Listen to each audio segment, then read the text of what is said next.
Linus Tech Tips coverage of CES 2014 is brought to you by NCIX.com, your source for great technology, selection, and service, along with Corsair Memory and Western Digital. Hey guys, we're here at Thermaltake right now, and you know me, so the first thing I had to do was stop by their mechanical keyboards. I was introduced to something interesting. They're going to be releasing their own switch in the next coming while, and as you can see by the spec sheet, there isn't a ton different. That's because Cherry lost their patent a little while back, and now other people are able to make those kind of switches. But one thing you will definitely notice is that big golden badge that says 5-year warranty. That's quite bold and really interesting, and I'm really excited to see what that's going to do to the market. So what they have here, which is what I was actually first introduced when I came into the suite, is their blind taste test of keyboards. So what they've got going on is their own switch versus a Cherry switch, completely unmarked, so you're unsure which one is which. I find that really cool because I like blind taste tests because it takes away all the other variables that could affect your results. So I'm not exactly sure which one I picked, but to be honest, I've felt Cherry switches that feel, these are both blues,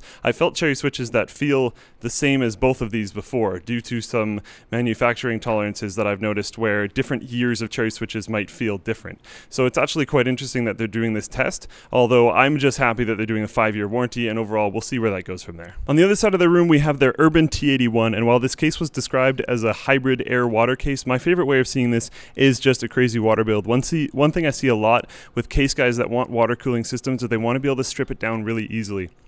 I've seen a ton of mods where people are drilling out rivets to replace with screws so they can tear stuff down so they can put in more radiators. And in this system, I find it just really easy and simple to strip everything out that you don't need and don't want and fit in a ton of radiators.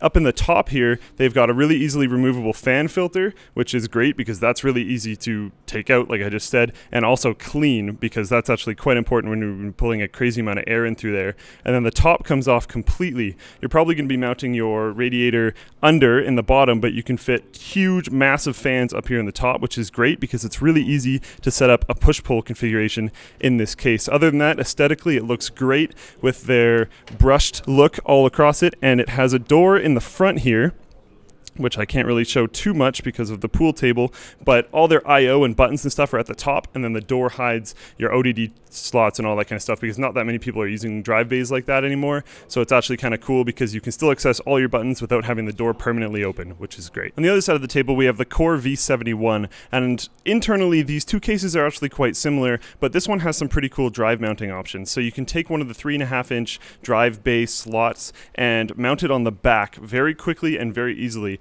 And it's actually kind of sleek because I like mounting drives on the back of motherboard trays to get them out of the front of the case and open up compatibility with different radiators and stuff, and that's great. But a lot of times you'd only fit SSDs back there, so it's quite nice to see a 3.5-inch drive be able to be mounted back there and 2.5-inch drives. Thanks to our sponsors NCIX, WD, and Corsair for bringing us to CES 2014 this year. And as always, if you want to see all of our CES content, be sure to subscribe to Linus Tech Tips.